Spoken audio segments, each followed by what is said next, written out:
ಊರು, ಒಂದು ನಗರ, ಒಂದು ರಾಷ್ಟ್ರ ಅಂತಲ್ಲ, ಇಡೀ ವಿಶ್ವ ಜಗತ್ತಿನಾದ್ಯಂತ ನಾವು ಹುಡುಕಿದ್ರು ಕೂಡ ಪ್ರತಿಯೊಂದು ಪರಿವಾರದಲ್ಲಿ ಅನೇಕ ಪ್ರಕಾರ ಸಮಸ್ಯೆಗಳಿದ್ದಾವೆ.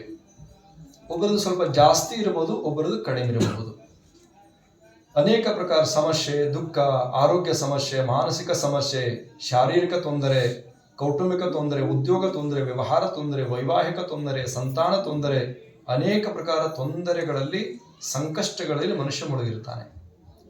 ಈ ಸಂಕಷ್ಟಗಳು ಬರಲಿಕ್ಕೆ ಕಾರಣ ಏನು ಅಂತ ಕೇಳಿದ್ರೆ ಪೂರ್ವ ಜನ್ಮದ ಕರ್ಮಗಳು, ಹಿಂದೆ ಮಾಡಿರುವಂತ ಅನೇಕ ಪಾಪ ಕೃತ್ಯಗಳೇ ಈ ಎಲ್ಲ ದುಃಖಕ್ಕೆ ಕಾರಣವಾಗಿರ್ತವೆ. ಹಾಗಿದ್ರೆ ಆ ಎಲ್ಲ ಪಾಪ ತಾಪ ಶಾಪಗಳ ಪರಿಹಾರ ಮಾಡಿಕೊಳ್ಳುವಂತ ವಿಧಾನ ಯಾವುದು ಅಂತ ಕೇಳಿದ್ರೆ ಧರ್ಮ ಕಾರ್ಯ, ಪುಣ್ಯ ಕಾರ್ಯ, ಸತ್ಕಾರ್ಯ. ಸಿದ್ಧಿಪುರುಷರ, ತಪಸ್ವಿಗಳ, ಸಾಧಕರ, ಶಿವಯೋಗಿಗಳ ಕರ್ತೃಗದ್ದಿಗೆಯ ದರ್ಶನ ಮಾಡ್ಕೊಳ್ತಕ್ಕಂಥದ್ದು, ಸಾಧಕರ ಗುರುವಿನ ಆಶೀರ್ವಾದವನ್ನು ಪಡೆಯುವಂಥದ್ದು, ಕುಲದೈವವನ್ನ ಶ್ರದ್ಧೆಯಿಂದ ನಂಬಿ ವಿಶ್ವಾಸದಿಂದ ನಡ್ಕೊಳ್ತಕ್ಕಂಥದ್ದು, ಗುರುವಿನ ಸಾನ್ನಿಧ್ಯದಲ್ಲಿ ತೀರ್ಥ ಪ್ರಸಾದವನ್ನು ಸ್ವೀಕಾರ ಮಾಡತಕ್ಕಂಥದ್ದು, ಪ್ರತಿನಿತ್ಯ ದಿನಕ್ಕೆ 2 ಬಾರಿ ಬೆಳಗ್ಗೆ ಮತ್ತು ಸಂಜೆ ಲಿಂಗ ಪೂಜೆಯನ್ನು ಮಾಡತಕ್ಕಂಥದ್ದು. 2 ಬಾರಿ ಆಗದಿದ್ದರೆ ಕನಿಷ್ಠ 1 ಬಾರಿ ಆದರೂ ಲಿಂಗ ಪೂಜೆಯನ್ನು ಮಾಡಿ ದೈವಾರಾಧನೆಯೇ ಈ ಎಲ್ಲ ಸಂಕಷ್ಟಗಳಿಗೆ, ಸಮಸ್ಯೆಗಳಿಗೆ ಪರಿಹಾರ ಅನ್ನುವಂಥದ್ದು. ಸಾಕಷ್ಟು ಜನ ಅನೇಕ ಚರ್ಚೆಗಳು ಮಾಡಬಹುದು. ಅವರವರ ಯೋಗ್ಯತೆ, ಅವರವರ ಗುಣ, ಅವರವರ ಮಟ್ಟಕ್ಕೆ ಅವರು ಚಿಂತನೆಯನ್ನು ಮಾಡ್ತಾರೆ. ಅದಕ್ಕೆ ಹೇಳ್ತಾರೆ ಧರ್ಮ ಕೀರ್ತಿ ದ್ವಯಂ ಸ್ಥಿರಂ. ಧರ್ಮ ಮತ್ತು ಕೀರ್ತಿ ಇವೆರಡು ಸ್ಥಿರ, ಇವೆರಡು ಸತ್ಯ. ಕಾಲ ಬದಲಾಗಿದೆ ಅಂತ ಕೆಲವರು ಹೇಳ್ತಾರೆ. ಕಾಲ ಬದಲಾವಣೆ ಎಂದೂ ಆಗಿಲ್ಲ. ಯಾವ ಉದಯಿಸುವ ಸೂರ್ಯ ತನ್ನ ಪ್ರಕಾಶವನ್ನ, ತನ್ನ ಪ್ರಖರತೆಯನ್ನ, ತನ್ನ ತೇಜಸ್ಸನ್ನ ಕಡಿಮೆ ಮಾಡಿಕೊಂಡಿಲ್ಲ. ಅದೇ ಪ್ರಕಾರವಾಗಿ ಉದಯಿಸ್ತಾನೆ, ಅದೇ ಪ್ರಕಾರವಾಗಿ ಬೆಳಕನ್ನ, ಅದೇ ಪ್ರಕಾರ ತೇಜಸ್ಸನ್ನ, ಅದೇ ಪ್ರಕಾರವಾಗಿ ಓಜಸ್ಸನ್ನ ಕೊಡುವಂತ ಕಾರ್ಯವನ್ನ ಸೂರ್ಯದೇವ ಮಾಡ್ತಾ ಇದ್ದಾನೆ.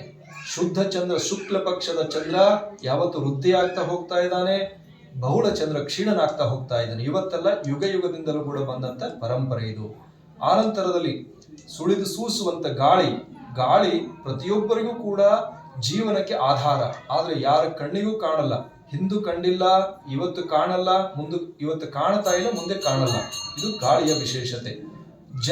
ನೀರು ತನ್ನ ಶೀತಲತ್ವವನ್ನ ಕಳ್ಕೊಂಡಿಲ್ಲ.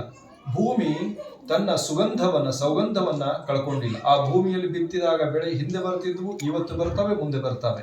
ಆನಂತರ ಭೂಮಿಯು ತನ್ನ ತೇಜಸ್ಸನ್ನ, ತನ್ನ ಶಕ್ತಿಯನ್ನ, ತನ್ನ ಸಾಮರ್ಥ್ಯವನ್ನ ಕಳ್ಕೊಂಡಿಲ್ಲ. ಪಂಚತತ್ವಗಳು, ಧರ್ಮ ಪರಂಪರೆಯು ತನ್ನ ಕ್ರಿಯೆಯನ್ನ ಹಿಂದೆ ಮಾಡ್ತಾ ಇತ್ತು, ಇವತ್ತು ಮಾಡ್ತಾ ಇದೆ, ಮುಂದೆ ಮಾಡುತ್ತೆ. ಅದಕ್ಕೆ ಹೇ ವಹೇಗ ಪರಂಪರೆ ಮಾತ್ರ. ಅದಕ್ಕಾಗಿ ನಾವು ಸತ್ಯವಾಗಿ ನಂಬುವಂಥದ್ದು ಮೂಲ ಸನಾತನ ಪರಂಪರೆಯನ್ನ, ನಮ್ಮ ಕುಲದೈವವನ್ನ. ಇವನು ನಂಬಿ ನಡೆದಲ್ಲಿ ನಿಜವಾದ ಸುಖ ನಮಗೆ ಆಗತ್ತೆ ಅಂತಕ್ಕಂಥದ್ದು. ಯಾರು ಕೂಡ ಕಷ್ಟ ಬಂತು ಅಂತ ಗೊಂದಲಕ್ಕೀಡಾಗಬೇಡ್ರಿ. ಧರ್ಮವನ್ನ, ದೈವವನ್ನ ಮರೆಯುವಂತ ಕಾರ್ಯವನ್ನ ಮಾಡಬೇಡ್ರಿ. ಯಾವಾಗಲೂ ಕೂಡ ಮನುಷ್ಯನ ಪರೀಕ್ಷೆಗಾಗಿ ಕೆಲವು ಕಷ್ಟಗಳು ಬರ್ತವೆ, ಪೂರ್ವ ಜನ್ಮದ ಕರ್ಮ ನಿವಾರಣೆಗಾಗಿ ಕೆಲವು ಕಷ್ಟಗಳು ಬರ್ತವೆ. ಅವೆಲ್ಲ ಕಷ್ಟವನ್ನು ಮೆಟ್ಟಿ ನಿಂತಾಗ ಅವನಿಗೆ ಮಾರ್ಗ ಸಿಗುತ್ತೆ.